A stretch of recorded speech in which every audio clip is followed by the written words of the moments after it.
Meus amados irmãos, bom dia, paz do Senhor Jesus. Hoje, dia 16 de agosto de 2026, estamos dando início ao nosso devocional diário.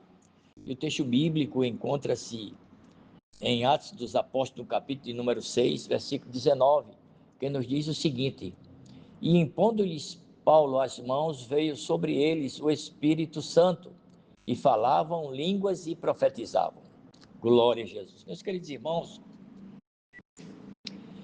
a importância que tem a prática de orarmos uns pelos outros é maravilhoso. Devemos ter esse hábito. Glória a Jesus. Todavia, irmãos, esse evento ocorreu aproximadamente cerca de 25 anos depois do primeiro Pentecostes, que está registrado lá em Atos 2:4. Mesmo assim, o padrão do recebimento por esses 12 homens, que a gente vai ver no contexto da plenitude do Espírito Santo, está conforme o modelo normal já apresentado em Lucas, né? Foi ele que apresentou, glória a Jesus. Tinha crido, né, em Jesus, a primeira observação, e tinha nascido de novo pelo Espírito. A segunda observação, depois de terem sido batizados em águas, Paulo impôs sobre ele as mãos e foram batizados no Espírito Santo. E a terceira observação é quando o Espírito Santo veio sobre eles, começaram a falar noutras línguas e profetizar. Lucas nunca apresenta o derramamento do Espírito como algo que se possa receber somente pela fé, irmãos. Pelo contrário, glória a Jesus, mostra que essa é uma experiência identificável e que o poder, né, de Deus é maravilhoso e que pode ser provado objetivamente a falar em línguas, que era a comprovação externa da visão, né, visível do Espírito Santo que viera sobre os seguidores de Cristo Jesus. Desde a antiguidade, irmãos, nós vamos ver, encontramos fundamentos sólidos para afirmar a legitimidade da importância de interceder em favor dos outros, das pessoas.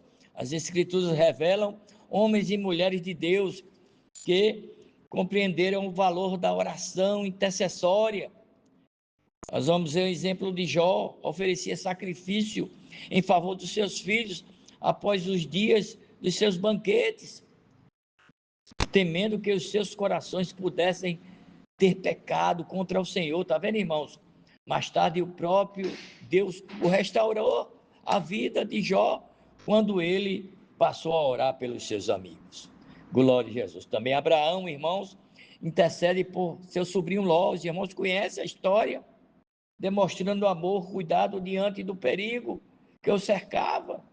Moisés levantou sua voz, mas muitas vezes, irmãos, diante de Deus, em favor do povo de Israel, e orou para que sua irmã Miriam fosse curada da lepra. Está vendo, irmãos? O profeta Samuel também considerava pecado deixar de interceder pelo povo, enquanto Elias clamou ao Senhor e viu o filho de uma viúva, ser restaurado à vida. Da mesma forma, irmãos, Neemias levantou orações fervorosas em favor de Jerusalém. Já no Novo Testamento encontramos ainda mais evidências da eficácia da intercessão.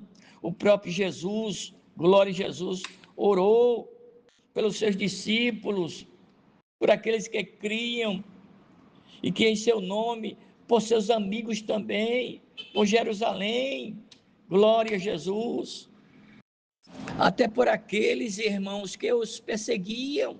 A igreja primitiva também viveu essa realidade, quando Pedro, o apóstolo, foi milagrosamente liberto da prisão, enquanto a igreja orava, intercedia por ele. O apóstolo Paulo frequentemente intercedia pelas igrejas e por seus cooperadores, como também por Timóteo, seu filho da fé. Além disso, vemos, irmãos, nas Escrituras Sagradas, a prática da oração, acompanhada da imposição de mãos, como quando Paulo orou por homens em Éfeso, e o Espírito Santo veio sobre eles. Glória a Jesus. Como cristãos, irmãos, somos chamados a perseverar na prática da oração, orando uns pelos outros e confirmando que, em nome de Jesus Cristo, Deus continua curando, enchendo e renovando vidas pelo poder do Espírito Santo e pelo poder da sua palavra. Que Deus em Cristo vos abençoe e que a paz de Deus, que excede todo o entendimento, possa guardar os vossos corações e os vossos sentimentos em Cristo Jesus.